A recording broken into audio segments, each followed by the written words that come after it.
कहानी है सोचने का ढंग। सुहानी सुबह ऑफिस के लिए तैयार हो गई तो मैंने प्यार से उसके सिर पर हाथ फेरते हुए कहा, बेटी आराम से नाश्ता कर लो, गुस्सा नहीं करते, मन शांत रखो वरना ऑफिस में सारा दिन अपना खून जलाती रहोगी। मैनेजर कुछ कहती है तो चुपचाप सुन लिया करो, बहस मत किया करो, वह तुम्हारी सीनियर है, उसे तुमसे ज्यादा अनुभव तो होगा ही, क्यों रोज अपना मूड खराब करके निकलती हो। आपको क्या पता मॉम, बस मुझे ऑर्डर देकर इधर उधर घूमती रहती है, फिर कभी कहती है यह अभी तक नहीं किया, इतनी देर से क्या कर रही हो, जैसे हम जूनियर्स उसके गुलाम हैं। मैं किसी दिन छोड़ दूंगी सब काम वाम, तब उसे फिर से किसी जूनियर को सारा काम सिखाना पड़ेगा। नहीं साहू, मैनेजर्स अपने जूनियर्स के दुश्मन थोड़े ही होते हैं, नए बच्चों को काम सिखाने में उन्हें थोड़ा तो स्ट्रिक्ट होना ही पड़ता है। तुम्हें तो ऑफिस में सब पर गुस्सा आता है, टीम वर्क से काम चलता है बेटा।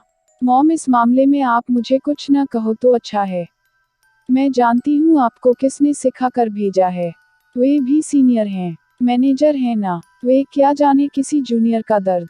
कैसी बातें कर रही हो साहू, वे तुम्हारे पापा हैं, मुझे तो अब वे एक सीनियर मैनेजर ही लगते हैं।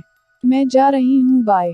वह नाश्ता बीच में ही छोड़कर खड़ी हो गई तो मैंने कहा, साहू नाश्ता तो खत्म करो, मैनेजर साहब को खिला देना, उन्हें तो जाने की जल्दी भी नहीं होगी, मुझे जाना है वरना मेरी मैनेजर।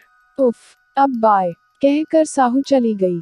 मैं प्लेट में उसका छोड़ा हुआ नाश्ता रसोई में रखने चली गई। इतने में आरव तैयार होकर आए, डाइनिंग टेबल पर बैठते हुए बोले, टीनू साहू कहाँ है, गई क्या। हाँ अभी निकली है। अरे आज उसने मुझे बाय भी नहीं कहा। मैं चुप गंभीर रही तो आरव फिर बोले, क्या हुआ, फिर उसका मूड खराब था क्या। हाँ वही सीनियर के लिए गुस्सा। हाँ मैं जानती थी अब उनके कौन से डायलॉग आने वाले हैं और वही हुआ। टीनू, उसे प्यार से समझाओ, सीनियर के साथ बदतमीजी अच्छी बात नहीं है, वे जूनियर्स की भलाई के लिए ही टोकते हैं, उन्हें गाइड करते हैं। साहू जरूर ऑफिस में भी लापरवाही करती होगी, घर में भी तो कहाँ वह कोई काम करना चाहती है, वह लापरवाह तो है ही। इन जूनियर्स को झेलना आसान काम नहीं होता, मुझसे तो वह आजकल ठीक से बात ही नहीं करती है। उसे प्यार से समझाओ कि काम में मन लगाए। लड़कियां ऑफिस में गॉसिप करती हैं। बातें करते करते आरव ने नाश्ता खत्म किया, मैं भी उनके साथ ही नाश्ता कर रही थी, चुपचाप उनकी बातें सुन रही थी। आरव ने अपना टिफिन, बैग और कार की चाबी उठाए और ऑफिस के लिए निकल गए। मैं क्या करूं, इन बाप बेटी का की स्थिति में अपना सिर पकड़े थोड़ी देर के लिए सोफे पर ही पसर गई।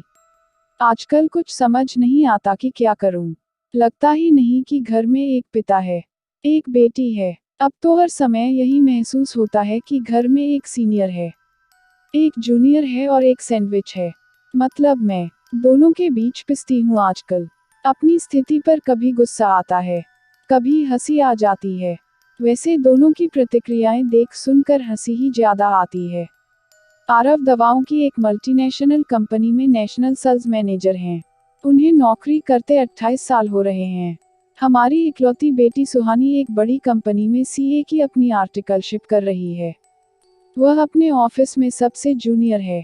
एक तो ठाणे से लोकल ट्रेन की भीड़ में दादर आने जाने में उसे थकान होती है, ऊपर से पता नहीं क्यों वह अपनी टीम से नाराज सी रहती है। उसकी शिकायतें कुछ इस तरह की होती हैं, मेरी मैनेजर शुलानी को खुशामद पसंद है, मैं यह सब नहीं करूंगी, मुझसे कोई कितना भी काम सारा दिन करवा ले, पर मैं झूठी तारीफें नहीं करूंगी किसी की।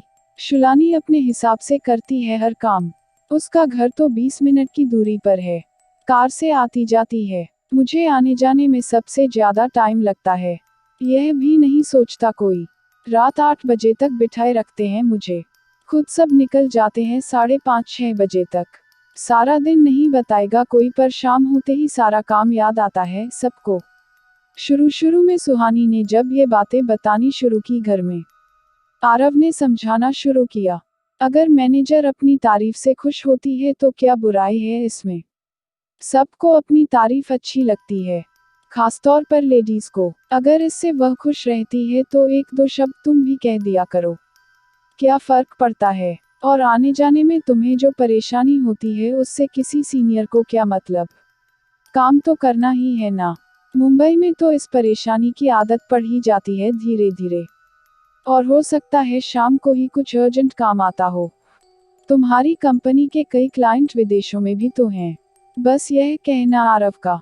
फिर साहू की गर्जना। पापा इस बारे में अब मुझे आपसे कोई बात ही नहीं करनी है। लगता है अपने पापा से नहीं किसी सीनियर से बात कर रही हूँ। मैं दोनों के बीच सैंडविच बनी, कभी आरव का कभी सुहानी का मुंह ताकती रह जाती। कुछ महीनों पहले आरव का ऑफिस पवई से यहीं ठाणे शिफ्ट हो गया है। अब उन्हें आराम हो गया है। कार से जाने में 10 मिनट ही लगते हैं, जबकि साहू 1.5 घंटे में ऑफिस पहुंचती है। आने जाने में रोज उसे 3 घंटे लगते ही हैं। रात से 10 बजे तक आती है, बहुत ही थकी हुई, खराब मूड में। शनिवार रविवार दोनों की छुट्टी रहती है। आजकल मैं हर समय किसी बड़ी बहस को रोकने की कोशिश में लगी रहती हूँ। पति और बेटी दोनों अपनी जगह ठीक लगते हैं। दोनों का अपना अपना नजरिया है हर बात को देखने का, पर दोनों ही चाहते हैं मैं उसी की हाँ में हाँ मिलाऊं। एक दिन आरव शनिवार को रात के 11 बजे तक लैपटॉप पर काम कर रहे थे। साहू कुछ हल्के फुल्के मूड में थी। उसने छेड़ा, आज एक सीनियर रात तक काम कर रहा है, किसी जूनियर को बोलकर आराम करो ना। आरव को उसके सीनियर पुराण पर हंसी आ गई। कहने लगे, देख लो कितनी मेहनत करनी पड़ती है मैनेजर को। सोमवार को एक मीटिंग है, उसकी तैयारी कर रहा हूँ बैठकर। कहकर साहू ने सिर को एक झटका दिया। मुझे हंसी आ गई। साहू खुद भी हंस पड़ी। शनिवार की रात थी, अगले दिन छुट्टी थी, इसलिए साहू अच्छे मूड में थी, वरना संडे की शाम से उसका मूड खराब होना शुरू हो जाता है। पता नहीं कहाँ क्या बात है जो वह अपने सीनियर से खुश नहीं है। उसके मन में सबके लिए बहुत गुस्सा भरा है। मैं बहुत देर से ये सब बातें सोच रही थी। अचानक डोरबेल बजी। मेड आई तो मैं घर के कामों में व्यस्त हो गई। उस दिन रात को 11 बजे आई साहू। मैंने उसे पुचकारा, आ गई बेटा, बहुत देर हो गई आज, मेरी बच्ची थक गई होगी। उसने इशारे से पूछा, पापा कहाँ हैं? सो गए हैं, मैंने धीरे से बताया। वह बड़बड़ाई, देखा कैसे टाइम से सो पाते हैं सीनियर्स। मुझे हंसी आ गई। उसका बड़बड़ाना जारी था, ऐसे ही घर जाकर शुलानी, मिस्टर गौरांग, सब सो रहे होंगे। मैंने उसके सिर पर हाथ रखा। सुबह भी गुस्से में निकलती हो, शांत रहो बेटा। वह चिढ़ गई, क्या शांत रहूं? आपको क्या पता ऑफिस में क्या पॉलिटिक्स चलती है। मैं चुप रही तो वह मुझसे चिपट गई। Mom, I hate my seniors. अच्छा चलो अब मुंह हाथ धो लो। अगले दिन सुबह ही हंगामा मचा था घर में। आरव और साहू दोनों ही तैयार हो रहे थे जाने के लिए। मैं दोनों का टिफिन पैक कर नाश्ता डाइनिंग टेबल पर रख रही थी। आरव का मोबाइल बजा। आरव की गुस्से से भरी आवाज पूरे घर में फैल गई। काम तो करना पड़ेगा, सेल्स की क्लोजिंग का टाइम है और तुम्हें छुट्टी चाहिए। इस समय कोई छुट्टी नहीं मिलेगी। इस बार टारगेट पूरा नहीं किया तो इस्तीफा लेकर आना मीटिंग में। इंसेंटिव की बात करना याद रहता है। काम का क्या होगा? मैं करूंगा तुम्हारा काम। अचानक सुहानी पर नजर पड़ी मेरी। वह अपनी कमर पर हाथ रखे आरव को घूरती हुई तनकर खड़ी थी। मुझे मन ही मन हंसी आ गई। आरव के फोन रखते ही सुहानी शुरू हो गई, पापा आप किससे बात कर रहे थे? एक नया लड़का है, महीने का आखिर है, हमारी सेल्स क्लोजिंग का टाइम है और जनाब को छुट्टी चाहिए। पिछले महीने भी गायब हो गया था, पक्का कामचोर है। पापा आप ऐसे बात नहीं कर सकते किसी जूनियर से। कितना खराब तरीका था बात करने का। तुम चुप रहो साहू, मेरा मूड बहुत खराब है। आरव ने थोड़ा सख्ती से कहा। मैं जा रही हूँ मॉम। अरे नाश्ता तो करती जाओ। No, I am going, I hate managers. Aarav भी तनकर खड़े हो गए। ये आजकल के बच्चे, बस मोटी तनख्वाह चाहिए, कोई काम ना कहे इनसे। आरव ने खड़े खड़े जूस के कुछ घूंट पिए और ऑफिस के लिए निकल गए। एक सीनियर एक जूनियर, दोनों जा चुके थे और अब बस मैं थी दोनों के बीच बनी सैंडविच। दोनों के सोचने के ढंग का जायजा लेते हुए मैंने मन ही मन मुस्कुराते हुए अपना चाय का कप होठों से लगा लिया। अगर आपको कहानी पसंद आए तो लाइक और शेयर कीजिए और चैनल को सब्सक्राइब करना मत भूलिए।